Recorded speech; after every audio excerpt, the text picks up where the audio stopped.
Hi hello నమస్తే welcome to Sravya TV. ముందుగా headlines చూద్దాం. వ్యవసాయ అధికారులపై చర్యలు తీసుకోండి, సిపిఎం జిల్లా కార్యవర్గ సభ్యులు ఎం నరసింహులు డిమాండ్. దువ్వూరు గ్రామంలో కెనాల్లో పడి ఎద్దు మృతి. ముద్దనూరులో ఆర్టీసీ బస్సుకు తప్పిన ప్రమాదం. సింహాద్రిపురం రెవెన్యూ కార్యాలయంలో ప్రజల నుంచి వెలువెత్తిన ఆర్జీలు. లింగాల మండలం పార్నపల్లె వద్ద బైకును ఢీకొట్టిన మినీ బస్సు, ఒకరు మృతి. తిరుమలలో పెరిగిన భక్తుల రద్దీ. లంచం తీసుకుంటూ దొరికిన అడిషనల్ కలెక్టర్. ప్రభుత్వానికి చీమ కుట్టినట్లయినా లేదు, మాజీ మంత్రి హరీష్ రావు సంచలన ట్వీట్. సంగారెడ్డి జిల్లాలో మధ్యాహ్న భోజనం వికటించి 24 మంది విద్యార్థులకు అస్వస్థత. జైరాబాద్ బీజేపీ హిందూ సంఘాల బంద్ ప్రశాంతం. వ్యవసాయ అగ్రికల్చర్ డిపార్ట్మెంట్ అధికారులు నిర్లక్ష్యం వీడాలని, రైతులకు అందుబాటులో ఉండి సమస్యలు పరిష్కరించాలని సిపిఎం జిల్లా కార్యవర్గ సభ్యులు ఎం నరసింహులు డిమాండ్ చేశారు. వ్యవసాయ అధికారులు అందుబాటులో ఉండకపోవడంతో రైతులు వ్యవసాయ కార్యాలయం చుట్టూ గత వారం రోజులుగా చెప్పులు అరిగేలా తిరుగుతున్నారని, రైతులకు అందుబాటులో లేనటువంటి వ్యవసాయ అధికారులపై చర్యలు తీసుకొని రైతుల సమస్యలు పరిష్కరించాలని ఆయన డిమాండ్ చేశారు. వస్తూ ఉన్నారు, ఇబ్బందులు పడుతూ తిరిగి వెళ్ళిపోతున్నటువంటి పరిస్థితి కూడా ఉంది. ఇప్పుడు బ్యాంకు రుణాలు కానీ ఇతర అంశాలు అన్నింటి విషయంలో అగ్రికల్చర్ ఆఫీసర్ని కలవాలి, కలిసి మీ సమస్యలు పరిష్కారం చేసుకోండి అని చెప్పేసి రాష్ట్ర ప్రభుత్వం పదే పదే చెబుతున్నా మరి రైతాంగానికి ఎందుకు అధికారులు అందుబాటు సంఘంగా మేము ప్రశ్నిస్తూ ఉన్నాం. రైతులు వారి వారి పనులను పక్కన పెట్టి ఆఫీసర్స్ తోటి పని చేయించుకుందామని చెప్పేసి వస్తే అక్కడ రైతులకు ఇంటి దగ్గర ఉన్నటువంటి పనులు పోతూ ఉన్నాయి.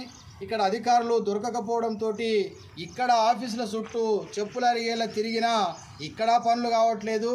2 దిక్కుల పనులు ఈరోజు రైతులు నష్టపోతున్నటువంటి పరిస్థితి కూడా ఉంది.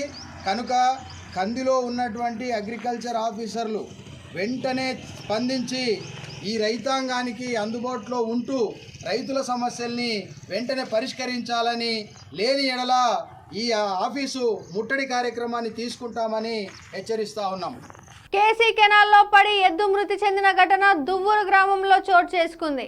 దువ్వూరు గ్రామానికి చెందిన ఆశీర్వాదం ఎడ్ల బండిలో వడ్లు తీసుకొని కేసీ కెనాల్ కట్ట మీద వెళ్తుండగా అదుపు తప్పి కడలువలో పడ్డాయి. ఒక ఎద్దుకు పట్టె విప్పగా ఈత కొడుతూ ఒడ్డుకు చేరుకుంది. మరో ఎద్దు నీటిలో మునిగి మృతి చెందింది. మృతి చెందిన ఎద్దు విలువ 70,000 రూపాయలు ఉంటుందని, ఎద్దులను నమ్ముకుని వ్యవసాయం పనులు చేసుకుంటూ జీవనం సాగించేవాడినని రైతు ఆవేదన వ్యక్తం చేశారు. కాలం చెల్లిన ఆర్టీసీ బస్సులకు స్వస్తి పలకాలని ప్రయాణికులు కోరుతున్నారు. పొద్దుటూరు నుంచి తాడిపత్రికి వెళ్లే బస్సు అదుపు తప్పి రోడ్డు పక్కకు దూసుకెళ్లడంతో ప్రయాణికులు తీవ్ర ఇబ్బందులకు గురయ్యారు. డ్రైవర్ చాకచక్యంతో బస్సును ప్రమాదం జరగకుండా సోమవారం అదుపు చేశారు. వెంటనే క్రేన్ సహాయంతో బస్సును రహదారిపైకి తీసుకువచ్చారు. ప్రయాణికులకు ఎటువంటి గాయాలు కాకపోవడంతో అంతా ఊపిరి పీల్చుకున్నారు. సింహాద్రిపురం స్థానిక రెవెన్యూ కార్యాలయంలో సోమవారం నిర్వహించిన ప్రజా సమస్యల పరిష్కార వేదిక కార్యక్రమంలో ఆర్జీలు వెల్లువెత్తాయి. ఈ సందర్భంగా తహసీల్దార్ గుర్రప్ప ప్రజల నుంచి పలు ఆర్జీలు స్వీకరించారు. ఈ సందర్భంగా ఆయన మాట్లాడుతూ భూముల రీసర్వే కారణంగా తమ భూముల విస్తీర్ణం తగ్గిపోయాయని, వాటిని పరిష్కరించాలని రైతులు కోరారని తెలిపారు. అలాగే పొలం గట్లకు సంబంధించి సర్వే చేయాలని ఆర్జీలు వచ్చాయని పేర్కొన్నారు. లింగాల మండలం పార్నపల్లె వద్ద మినీ బస్సు బైకును ఢీకొట్టిన ఘటనలో ఒకరు మృతి చెందారు. ఈ ప్రమాదంలో మరో వ్యక్తికి గాయాలయ్యాయి. మృతుడు కసునూరికి చెందిన ఫోటోగ్రాఫర్ బోనాల హరిగా స్థానికులు గుర్తించారు. భార్యాభర్తలు ఇద్దరు బైక్ పై అనంతపురానికి వెళ్తుండగా ఈ ఘటన జరిగినట్లు తెలిపారు. దీంతో గాయపడిన వ్యక్తిని 108 వాహనంలో ప్రభుత్వ ఆసుపత్రికి తరలించారు. బులెటిన్ లో షార్ట్ బ్రేక్.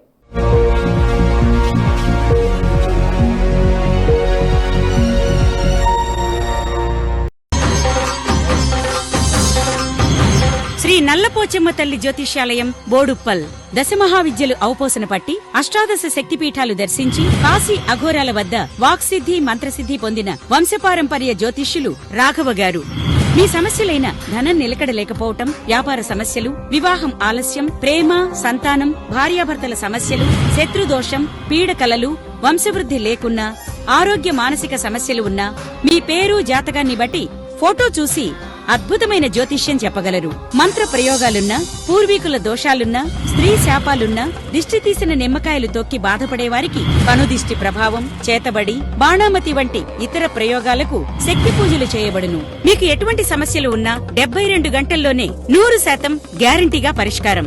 ధన వశీకరణ, జన వశీకరణ, భార్యాభర్తల వశీకరణ, ప్రేమ వశీకరణ చేయబడును. దూర ప్రాంతాల వారికి ఫోన్ ద్వారా జ్యోతిష్యం చెప్పబడును. మీరెక్కడెక్కడో జ్యోతిష్యం చెప్పించుకుని నిరాశ చెంది ఉంటే ఒక్కసారి ఈ గురువుగారిని సంప్రదించి పరిష్కార మార్గం పొందండి. మా అడ్రస్ శ్రీ నల్లపోచమ్మ తల్లి జ్యోతిష్యాలయం, Boduppal depot, Rama complex, Boduppal. Cell 9030201941.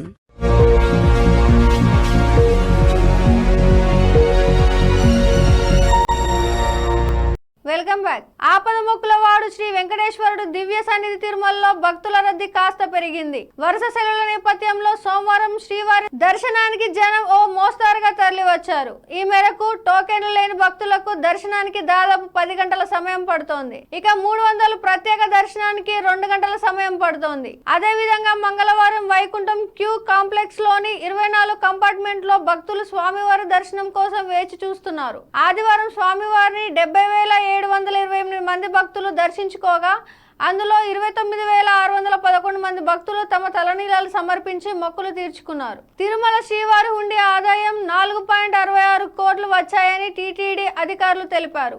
ఆదర్శంగా ఉండాల్సిన ఉన్నతాధికారులు కూడా అవినీతికి పాల్పడుతున్నారు. Rangareddy additional collector Bhupal Reddy senior assistant Madan Mohan లంచం తీసుకుంటూ పట్టుబడ్డాడు.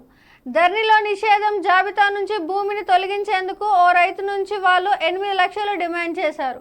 లంచం తీసుకుంటుండగా ఏసీబీ అధికారులు రెడ్ హ్యాండెడ్ గా పట్టుకున్నారు. వారిని అరెస్ట్ చేశారు. రాష్ట్రంలోని ఐటీఐ కాలేజీలు గురుకులాల సమస్యల వలయంలో కొట్టుమిట్లాడుతున్న ప్రభుత్వానికి చీమ కుట్టినట్లయినా లేదని మాజీ మంత్రి హరీష్ రావు ఫైర్ అయ్యారు. ఈ మేరకు ఆయన తమ ఎక్స్ ఖాతాలో ట్వీట్ చేశారు.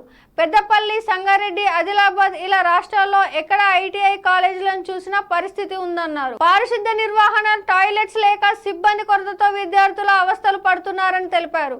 లైబ్రరీలో కంప్యూటర్లు, ఇతర పరికరాలు పనిచేయని స్థితికి చేరాయని వెల్లడించారు. ఈ సమస్యతో విద్యార్థులు ప్రాక్టికల్స్ కూడా చేయలేకపోతున్నారని తెలిపారు. కొన్ని చోట్ల ఐటీఐ తరగతుల్లోకి వర్షపు నీరు వచ్చి చేరడంతో విద్యార్థులు కూర్చునే పరిస్థితి లేదన్నారు. ఇక గురుకులాల పరిస్థితి నానాటికి దిగజారిపోతుందని అన్నారు. కలుషిత ఆహారంలో విద్యార్థులు అస్వస్థతకు గురవుతున్నారని పేర్కొన్నారు. ప్రభుత్వం ఇప్పటికైనా స్పందించి ఐటీఐలు, గురుకులాల్లో నెలకొన్న సమస్యలను పరిష్కరించి అవసరమైన సకల సౌకర్యాలు వెంటనే కల్పించాలని బీఆర్ఎస్ పార్టీ పక్షాన డిమాండ్ చేస్తున్నామని హరీష్ రావు అన్నారు.